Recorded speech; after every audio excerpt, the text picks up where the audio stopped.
स्वागत करता हूं आपका अपने इस YouTube चैनल डिजिटल डॉक्यूमेंट में। मान लीजिए अगर आपने नोटिस यानी लोक अदालत की डेट ले ली है, आपके पास रिसिप्ट है। अब आपको उस रिसिप्ट को उस डेट में जाकर फिल करना है या फिर आपको वो चालान पे करना है। तो आप पहले जान लीजिए उसका क्या प्रोसीजर रहेगा, क्या आपको उसका प्रोसेस फॉलो करना है और आपको उस रिसिप्ट में कौन कौन सी डिटेल फिल करनी है, तभी आप उस चालान को पे कर पाएंगे। तो चलिए इस वीडियो में हम कंप्लीट जानकारी शेयर करते हैं। सबसे पहले आपके सामने ये एक रिसिप्ट है लोक अदालत की, ये मेरी रिसिप्ट है। अगर आपके पास कुछ ही इसी तरह की आपकी भी रिसिप्ट है तो आपको इसमें कुछ डिटेल फिल करनी होती है इस चालान को पे करने के लिए, जिस दिन आप इसे कोर्ट में जो भी आपका कोर्ट लगेगा उस वहाँ पर पे करने के लिए।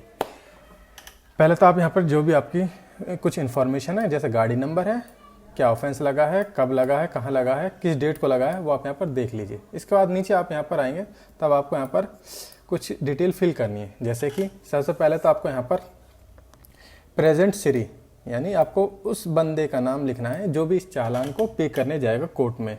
मान लीजिए अगर आप जाते हैं तो आप अपना नाम लिखिए, अगर आपके ब्याह पर कोई दूसरा जाता है तो उनको वहाँ पर अपना नाम लिखना होगा जो भी इस चालान को पे करने जाएगा कोर्ट में लोक अदालत में। उसको यहाँ पर अपना नाम विद मोबाइल नंबर लिख देना है। अगर आप जाते हैं तो आप सिर्फ अपना नाम लिख दीजिए, आप चाहें तो मोबाइल नंबर भी लिख सकते हैं। इसके बाद आपके सामने नीचे एक ऑप्शन आएगा स्टेटमेंट ऑफ श्री, यहाँ पर डैश यानी कंपाउंडिंग ऑफिसर। अब आपको यहाँ पर उस एएसआई यानी कंपाउंडिंग ऑफिसर, आपको उस एएसआई का नाम लिखना है जहाँ जो भी आप उस कोर्ट में बैठेगा एएसआई जिसके थ्रू ये चालान पे होगा या फिर जमा करा जाएगा रिसिप्ट, आपको उस एएसआई का आपको यहाँ पर नाम लिख देना। आप चाहें तो वहाँ पर कोर्ट में जाकर पूछ सकते हैं कि आपके इस कोर्ट में आपके इसमें कौन एएसआई है जो आपके जो चालान को जमा कर रहा है या पे कर रहा है, तब आपको यहाँ पर उसका नाम लिख देना है। इसके बाद आप यहाँ पर आपको इसमें अमाउंट लिखने की ज़रूरत नहीं है, आप इसे छोड़ दीजिए। यहाँ पर आपको जैसे देखेंगे आपके यहाँ स्टेटमेंट ऑफ एक्यूज्ड यानी जिसके नाम से आरसी है, जिसका नाम ये चालान है, आपको यहाँ पर उसका नाम आ जाएगा। अब आपको जो भी यहाँ पर इस चालान को पे करने जाएगा उसको यहाँ पर अपना साइन भी कर देना है।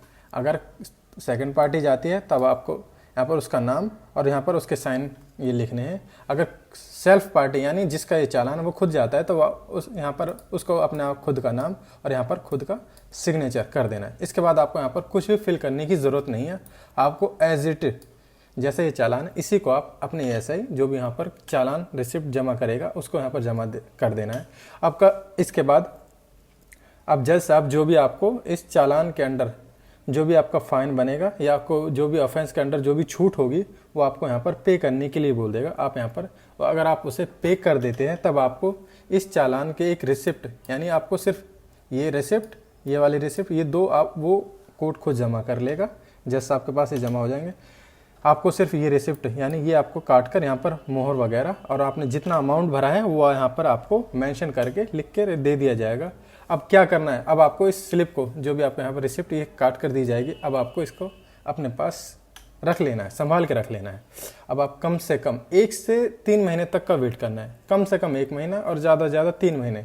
मोस्टली देखा गया है कि जो भी चालान होते हैं वो 1 महीने के अंदर आपके जो ऑनलाइन है वो डिस्पोज हो जाते हैं, लेकिन फिर भी आपको एज ए रिकॉर्ड ये रिसिप्ट होती है वो आपको जो भी कोर्ट देगा आपको फिल करने के बाद यानी पे करने के बाद ये आपको एक कटआउट, इसकी एक कटआउट यानी इस स्लिप को काट कर दे देगा आपको छोटी सी। आपको इसे अपने पास संभाल कर रख लेना है और कम से कम 1 से 1.5 महीने या फिर मान लीजिए ज़्यादा से ज़्यादा 2 महीने आपको वेट करना है। आपका जो भी चालान होगा, जो भी ये ऑफेंस है, जो भी ये चालान है, ये आपका ऑनलाइन है डिस्पोज हो जाएगा और हट जाएगा। इस तरह आपको सिर्फ इस रिसिप्ट को ले जाना है। इसके साथ आपको ना तो आरसी लगानी है, ना खुद का आधार कार्ड लगाना है, ना कोई भी अदर डॉक्यूमेंट लगाने हैं। सिर्फ आपको इस रिसिप्ट को अपने कोर्ट में जमा करना है। जैसा मैंने बताया गया है, मेरे द्वारा बताया गया है कि यहाँ पर प्रेजेंट नेम यानी जो भी चालान जमा करेगा उसका नाम, यहाँ पर जो भी एसआई है उसको अपना यहाँ पर उसका आपको यहाँ पर नाम लिख देना एसआई का और यहाँ पर सिग्नेचर करके आपको इसे जमा कर देना। जो भी अमाउंट बनेगा आप उसे पे करके ये वाली रिसिप्ट आपको